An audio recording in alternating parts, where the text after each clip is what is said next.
I'm with Raoul Klein, Chief Product Officer at Optimizon. Can you just give us the elevator pitch? Yeah, so Optimizon is a full-service digital agency across the digital shelf, across multiple e-commerce channels, full service in terms of advertising, listing, strategy, all those sorts of things. The majority of consumers prefer shopping on marketplaces such as Amazon, such as eBay. They're dominating the e-commerce landscape. So the question is, why?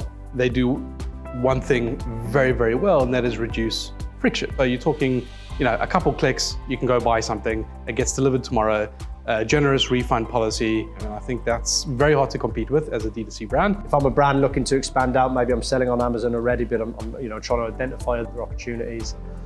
What's your advice to me? Like, where do I start? If you want to try something new, you need to make sure that you've given it a proper shot. So what do I mean by that is, if you are, something like TikTok or Instagram, it's a very different mindset why somebody's there than going to Amazon.co.uk. And so that changes the way you, A, what products you actually want to be selling on there, and B, how you position that. If I am one of those smaller brands, but I have the ambition to sell across multiple platforms, including the bigger marketplaces, how do I preserve my brand identity? You've seen some capabilities, whether it's A+ content, you have a store page now if you're looking to get your own sort of identity and voice across. You're able to put in videos, so more better types of assets.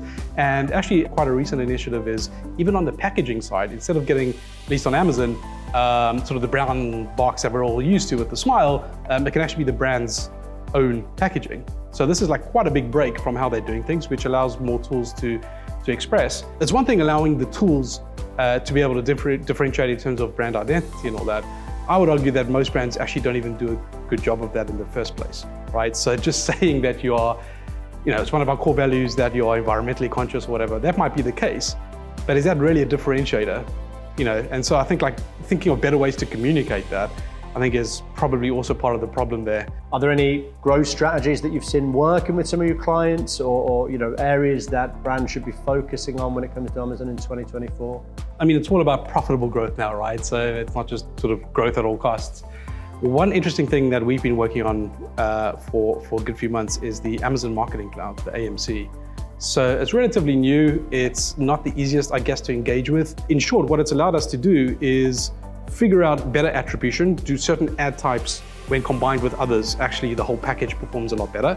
And so that translates into a much tighter budget allocation across different ad types, different products we want to be focused on. And I think that has been driving quite a lot of growth for customers as well. One of the top focuses for online sellers in 2024, they want to grow, but second to that is just optimizing performance on their existing channels. Are there 3 tactics that you could give them for free? That they could go away and implement? For every one of your products, even down to child ASIN level, let's say, how profitable are they truly? And then if you align that with other metrics around, let's say, traffic and conversion and then profitability on top of that, you start to get a good idea of where you should spend your money, which SKUs you should be focused on. Do these deserve more investment? Should I pull back or even kill some of these SKUs or ASINs? Going through the catalog with that sort of analysis, everybody should be doing that basically, but not a lot of, sellers, or not enough sellers, I think, have the data to make those sort of decisions. The second one is, I think, similar to what I was saying before on the Amazon Marketing Cloud, the insights that around, across all the different ad types, how you should split your budgets and what combinations and what products is really, really helpful for that. The third one, this is a bit of a bias on the nozzle side of things, which is, this idea that you don't have to break even on the first order. If you sell a lot of products that have high repeat order rates, you can basically do the calculations to say that on average, let's say I make a profit of $10 on the first order, but actually on the second order, that jumps to $15 per customer, or £15, whatever it is. And that enables quite a powerful strategy, because it basically says that I can spend up to £15 to acquire a customer if I'm prepared to wait 2 orders to break even, on average. And not a lot of people are doing this, especially in those categories that lend themselves to repeat orders. And we've seen some really successful rollouts of that sort of strategy.